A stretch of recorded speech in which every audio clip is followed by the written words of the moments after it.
Shirley classes ഹിന്ദിയിലേക്ക് സ്വാഗതം. മക്കളെ, നമുക്ക് +2 ക്ലാസ് പഠിക്കാം. നമ്മൾ കഴിഞ്ഞ ക്ലാസ്സിൽ പഠിച്ചത് മുർഗി ഫ്രിബുലാക്കി എന്ന പാഠഭാഗമായിരുന്നു. അതിൻ്റെ ഡയറിയും പിന്നെ ഇതായിരുന്നു ആത്മകഥാംശം അല്ലേ, അത് തന്നിരുന്നു. ഇന്ന് നമുക്ക് രാജവന്തിയുടെ ചരിത്രഗത വിശേഷതയും കോൺവെർസേഷനും പഠിക്കാം. എനിക്ക് ഈ കോൺവെർസേഷനും ചരിത്രഗത വിശേഷത ഏറ്റവും നല്ലതാണ്. വാർത്താലാപം നല്ലതാണ്. വാർത്താലാപം വായിക്കാൻ നോക്കിയിരിക്കണം. मुर्गी अपने पति छोड़ने के बाद फिर രാജവന്തി के पास से आए. മുർഗി ഭർത്താവെ ഉപേക്ഷിച്ചതിന് ശേഷം, ചോടിനെ ഉപേക്ഷിക്കുക എന്ന വാക്കാണ്. അതിനുശേഷം രാജവന്തിയുടെ അരികിലേക്ക് വന്നു. ഉസ് സമയം ദോനം കെ ബീച്ച് വാർത്താലാപ് ലിഖെ. ആ സമയം രണ്ടുപേരുടെയും ഇടയിലുള്ള വാർത്താലാപ് തയ്യാറാക്കുക. മുർഗി മാം ജി ആപ് കഹാ ഹെ. മാം ജി എന്ന ബഹുമാനം, താങ്കൾ എവിടെയാണ്? രാജവന്തി അരേ മുർഗി തുമായി. അരേ മുർഗി നീ വന്നുവോ എന്ന്. അത് കേട്ട് മുർഗി ഹാ മെയ് ഫിർ ആന പടാ. അതെ, ഞാൻ വീണ്ടും വന്നു. രാജവന്തി ക്യാ ഹുവ, എന്ത് പറ്റി? മുർഗി പിതാനെ ഏക് ദുജെ കെ സാത്ത് ബ്യാഹ് കരാനെ തയ കർത്തെ മേം ശഹർ കെ ഏക് ലड़के के साथ ഭാഗ് ഗയി ഹേ ന. പിതാവ് ദുജ എന്ന് വെച്ചാൽ രണ്ടാം വിവാഹക്കാരൻ, ബ്യാഹെ വിവാഹം, തൈ തീരുമാനം. അച്ഛൻ രണ്ടാം കെട്ടുകാരൻ്റെ കൂടെ എൻ്റെ വിവാഹം തീരുമാനിച്ചപ്പോൾ ഞാൻ പട്ടണത്തിലെ ഒരു ചെറുക്കൻ്റെ കൂടെ ഭാഗ് ഗയി ഹേന എന്ന് വെച്ചാൽ ഓടിപ്പോയില്ലയോ? രാജവന്തി വഹ് കൈസാദ, അവൻ എങ്ങനെയുള്ളവനാണ്? മുർഗി വഹ് ചബീല ലടുക്ക. ചബീല സുന്ദരനായ ലടുക്കയാണ്. ഹോട്ടലിലെ കേക്ക് ഉണ്ടാക്കുന്നു. രാജവന്തി ഫിർ പിന്നെയോ? മുർഗി വഹാംസേക്ക് ദൂരെ ദശ ശഹർമേം ഗർ ബനായ. വഹാംസ എന്ന് വെച്ചാൽ അവിടെ നിന്ന്, ഏക്ക് ദൂർ കുറച്ച് ദൂരെയായി, ഷഹർ പട്ടണത്തിലെ ഗർ ബനായ. ഗർ എന്ന് വെച്ചാൽ വീട് നിർമ്മിച്ചു അല്ലേ. ഏക്ക് ദൂർ ഷഹർ എന്ന് വെച്ചാൽ ഒരു ദൂരെയുള്ള പട്ടണത്തിൽ വീട് നിർമ്മിച്ചു.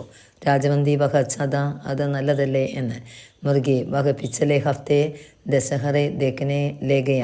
കഴിഞ്ഞ ഹഫ്തെ ആഴ്ചയിലെ ദസ്ര കാണിക്കുവാൻ വേണ്ടി ലേഗയ കൊണ്ടുപോയി. മുച്ചേ വഹാൻ ചോടുക്കർ ഭാഗുകയെ, അവിടെ എന്നെ ഉപേക്ഷിച്ചിട്ട് അയാൾ കടന്നുപോയി. രാജവന്തി അബത്തും യഹാം കൈസയായി, നീ ഇപ്പോൾ ഇവിടേക്ക് എങ്ങനെ വന്നു? മുർഗി ഏക്ക് ദയാലു ആത്മീനെ രാഹു കാ ഫാട ദിയ. ഒരു ദയാലുവായ വ്യക്തി രാഹു കാ ഫാട എന്ന് വെച്ചാൽ വഴിച്ചിലവ് തന്നു. രാജവന്തി തും ഫിക്ര മത് കരോ. ഫിക്ര എന്ന് വെച്ചാൽ ചിന്ത. നീ ഒന്നും ചിന്തിക്കേണ്ട കാര്യം ഇല്ല. ഇസേ കോട്ടരി മേ രഹേഗ, ഈ മുറിയിൽ താമസിച്ചോളൂ, അല്ലെ തങ്ങിക്കോളൂ. മുർഗി ആപ്കോ മുച്ചേ ഗുസ നഹി ഹേ. താങ്കൾക്ക് എന്നോട് ഗുസയില്ലേ, ദേഷ്യമില്ലേ എന്ന്. രാജവന്തിക്കോ, എന്തുകൊണ്ട്? മുർഗി പറയാണ് മാം ജി ആ ബെഡി അച്ചി ഹേ. അമ്മേ, നിങ്ങൾ വളരെ വലിയവർ ആണ്. എന്നുവെച്ചാൽ അത്രത്തോളം ദയ ഉള്ളവരാണ് രാജവന്തി എന്നാണ് ആ കുട്ടി പറഞ്ഞത്. അടുത്ത നോക്കിയ രണ്ടാമത്തെ ക്വസ്റ്റ്യൻ, രാജവന്തിയുടെ ചരിത്രഗത വിശേഷതയാണ്, ക്യാരക്ടർ സ്കെച്ചാണ്. എഴുതുമ്പോൾ ആൻസർ എഴുതുമ്പോൾ ഇങ്ങനെ തന്നെ എഴുതണം.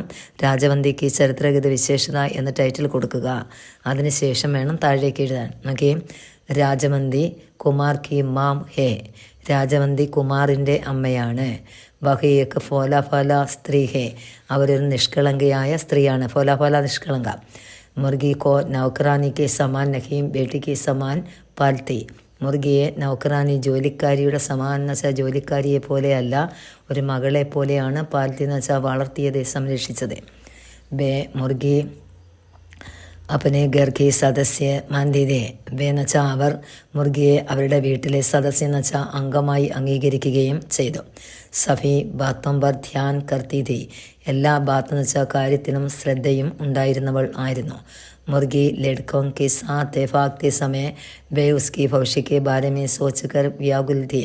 മുർഗി ഒരു ചെറുക്കൻ്റെ കൂടെ ഓടിപ്പോയപ്പോൾ, രാജവന്തി ഉസ്കി എന്ന് വെച്ചാൽ അവർ, അതായത് രാജവന്തി അവളുടെ ഭവിഷ്യകാല ഘട്ടമെന്ന് വെച്ചാൽ വരാനുള്ള കാലത്തെക്കുറിച്ച് സോച്ചുകർ ചിന്തിച്ച് വ്യാകുലപ്പെടുകയും ചെയ്തു.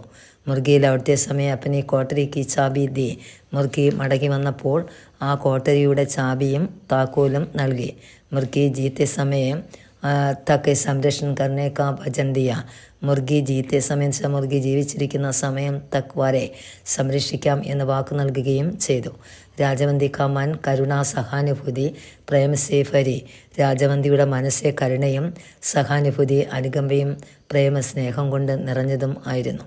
രാജവന്തിനെ അപ്പനി പ്യാർ ഭരി ദൃഷ്ടി ഡാൽക്കറെ ഏക്ക് ലടുക്കി കോ ബെച്ചായ. രാജവന്തി അവരുടെ സ്നേഹം നിറഞ്ഞ ദൃഷ്ടിയിലെ ഒരു എന്നുവെച്ചാൽ നോട്ടത്തിലെ ഒരു പെൺകുട്ടിയെ കൂടി ബെച്ചായ രക്ഷിക്കുകയും ചെയ്തു. അത്രയ്ക്കും നല്ല സ്ത്രീയായിരുന്നു രാജവന്തി എന്നാണ് കൊടുത്തിട്ടുള്ളത്. എക്സാമിന് ക്യാരക്ടർ സ്കെച്ച് നല്ലതാണ് രാജവന്തിയുടെ, പഠിക്കണമേ. നമുക്ക് അടുത്ത ക്ലാസ്സിലെ അടുത്ത പാഠം പഠിക്കാം. ഇന്നത്തെ ക്ലാസ് ഇഷ്ടപ്പെട്ടെങ്കിൽ ഒന്ന് സബ്സ്ക്രൈബ് ചെയ്യുക, ഒന്ന് ഷെയർ ചെയ്യണേ, ഒന്ന് ലൈക്ക് ചെയ്യുക, സപ്പോർട്ട് ചെയ്യുക. ഓക്കെ.